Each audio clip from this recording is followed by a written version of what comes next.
you would have this experience at a Starbucks. Check out too. So Noches rocks, right? Yeah. Now you see why I'm so passionate about this project. Hey Nina. Hello. So great having you here. I feel like so short now. I'm usually always short, so I'll get to my world. It's good that we're such a... Enjoy it. All right. Thank you so much for being part of Noches Culturales. It's such an honor for us to have you. You have such a powerful voice, and your lyrics are just so profound.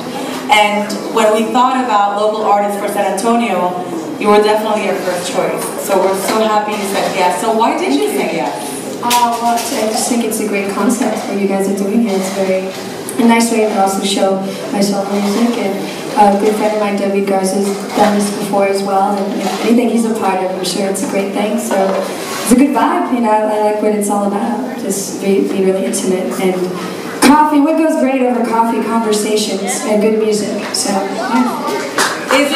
Is it weird, or is it actually more comfortable for you to be in this type of environment, like so close to your audience? Now I think after losing my voice, for real, you could put me in any situation and it'd be the most comfortable thing. Because I'm just so happy to be able to share. But I was hosting an open mic at Martini Ranch for a while, and this is basically, yeah, you remember. And this is basically like how the whole setup was all the time. So it just feels good to feel the energy, and it's all positive stuff. And I'm glad that the kids can come out too. Yeah, that's the other thing about Noches Culturales is that everyone can bring their kids. You know, you're in a safe environment, and it's just great because they get exposed. The kids get exposed to amazing music, and this is inspiring for kids as well. So now that you have your own like solo career, how has that changed for you? As far as like my fans or personally? Or? No, like personally. You know, you come from Coma, which is a band, and now it's your solo career. Is there like more responsibility to that? Like you have nobody else to play now but you? No, I mean that's why when I was first getting the idea of going solo, I did a completely solo tour with me and the guitar. And that was very shaky at first. Like after playing for 13 years. First time there's maybe like about 20 people there, I was like this, because I didn't have Jenna Fani behind me, and I'm just so used to having them because they're obviously my sisters as well. But after the 5th show, I finally relaxed it. And it was a huge lesson to learn in general, to never really completely depend on anybody. I mean, you want their support and everything, but at the end of the day, you should always rely on yourself, and not in a I could do everything myself kind of way, but in a you got your own back kind of way. I survived that, yeah. And I grew a lot out of that tour, but I knew up to, recording some of these songs and stuff, when it came time to tour again, I wanted to have a full band behind me, because that is the kind of environment that I come from, is, drums, guitar, bass, and now keys, just, we all vibe off of each other. It's not just hired guns kind of situation, it's like personalities, musicians, great energy all together, and it's nice to play with other musicians besides the girls too, because it's just all overall a great learning experience. So how would you describe the difference in sound from Girl in a Coma to now your solo career? I think a lot of from my solo stuff, you can definitely hear my vocals a lot more. I think it's very prominent, and now I get to show off what I can really do instead of it being. I mean, I love Girl in a Coma, of course, and it's what I grew up on it. It's distortion, punk rock kind of vibe, and with this I can play around with that rock vibe still, but kind of go off into my Jeff Buckley kind of wannabe type phase. So we're in San Antonio, and you're obviously from San Antonio. What does this city, how does it influence your sound?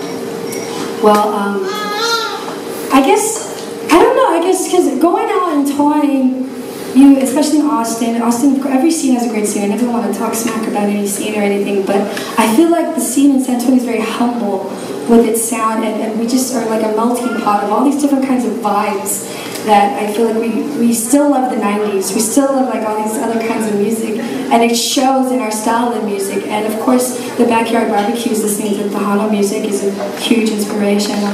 In the back of my mind, there's always this kind of beat that I can't help but avoid with a lot of the things they do, and certain phrasing of words and stuff. Obviously, you have an amazing fan base, and seriously, like, yeah, lots of you guys. Thank you guys. Thank you for showing up and showing support, because I'm not a musician, but I interview a lot of musicians, and I'm in love with music, and without you guys, they would not be anything. So, could you describe describe your fans and your relationship with your fans?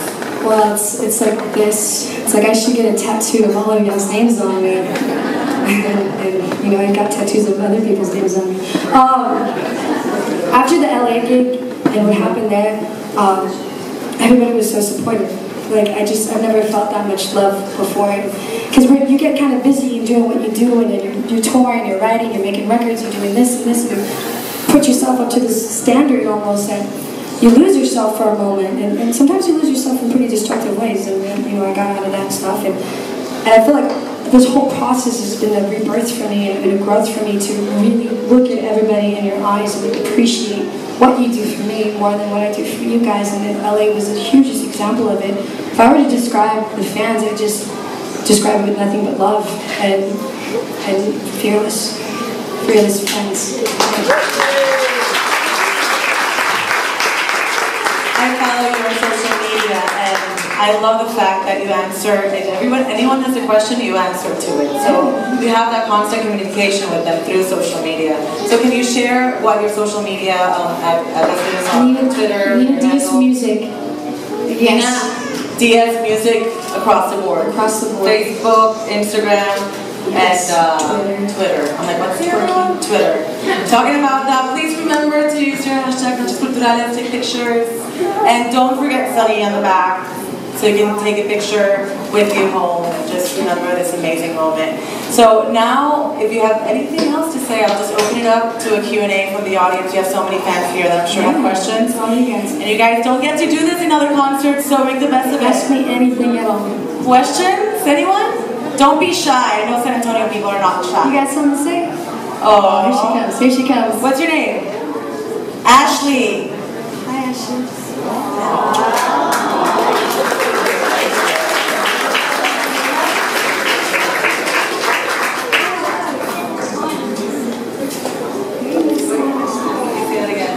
It's been an honor to meet her. I've never met her before, but ever since I've been listening to her songs, she's a singer. Thank you so much.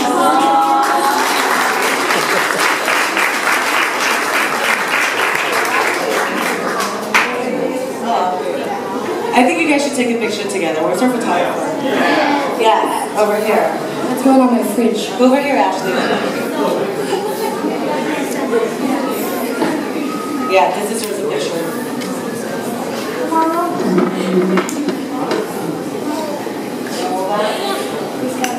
Can you see it all right?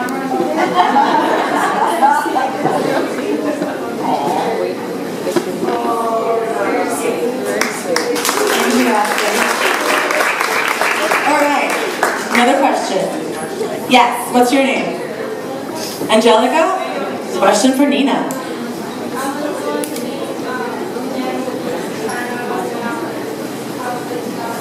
Oh, the one that she's fixing up right now? I think it's cool, and I think it's great that you kind of sparked that interest in her. She's always talked about wanting to make and rebuild things, and it's coming along very nicely, actually. Thank you for giving it to her. That's really sweet of you to give it to her as well. Yeah, sure. Yeah, we'll have time to take pictures after the Q&A let's for take sure. pictures after. Yeah, for sure. Who else? Yes, over here. The writing process. Do you write the words first, the music, how does it work? I write music first, and sometimes while I'm writing the music, I free flow lyrics, and it kind of just comes together like that. I've never had a set of lyrics to say I'm going to put this to music. It kind of organically came together. There's always a lot of things in the back of my mind, so it kind of just comes out. Awesome, thank you. Nina, what's the hardest thing about being a musician? Trying to consider yourself a musician and not like other people. That's a hard thing to answer. I don't know, man. It's not. I'm just normal. I just happen to have the title of a musician. I just like to play music. I don't know. Don't ask me that question. Questions? Oh, we're gonna the sound guy. Is that anything wrong ever in your life? You just blame a sound guy. If you're late for something and traffic is horrible, it's the sound guy's fault. Yes. I've been a fan of y'all as your band for quite some time. I know you've toured with a lot of great bands. Have you collaborated with anybody and you haven't already Dead or alive? Yeah, dead or alive? Both. Dead, Jeff Buckley. Alive, Mike Patton. There you go. And I can attest to the fact that he's a real fan. He was here like at 6:06. Wow. Precisely. And he was like his leg was on top of like all these chairs. Nobody is sitting here. These are for me. You take your shoes off and your socks. Claimed it. It's been claimed service. Like Martin's territory. Okay. Yes. When do we expect your solo album? Ooh, good question. Very soon. That's the answer. I'm always very soon. So he asked when could we expect her solo album, and she said very soon. Very soon. Yes. We've gone through like a lot of ups and downs in your life. What advice would you give other people that are similar advice would you like? Did everybody hear that? So she says that Nina has gone through a lot of ups and downs in her life. So what advice does she have for people that have gone through similar situations?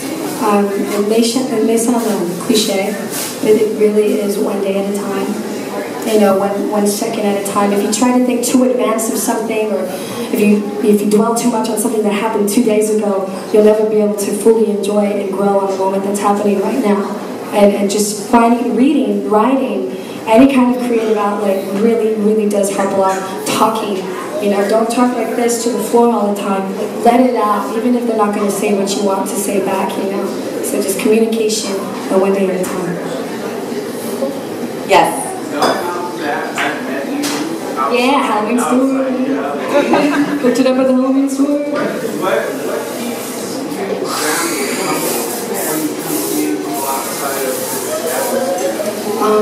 Realizing that what keeps me grounded and humble, meeting people out in normal atmospheres besides shows and stuff, is realizing that everybody has fears and everybody is just trying to have a good day, you know, and not showing off. Because nobody should ever show off. We should always just be helping each other out. And I'm always excited to have a new conversation with somebody, you know. It always makes me laugh whenever someone's like, I was too nervous to come up to you, blah, blah, blah. And it's like, why? Like, I want to know about your life. Unless you're touching me and doing something inappropriate, I don't want to know anything about you. But other than that, respect is cool. Okay, one more. Over there. What venues will you play?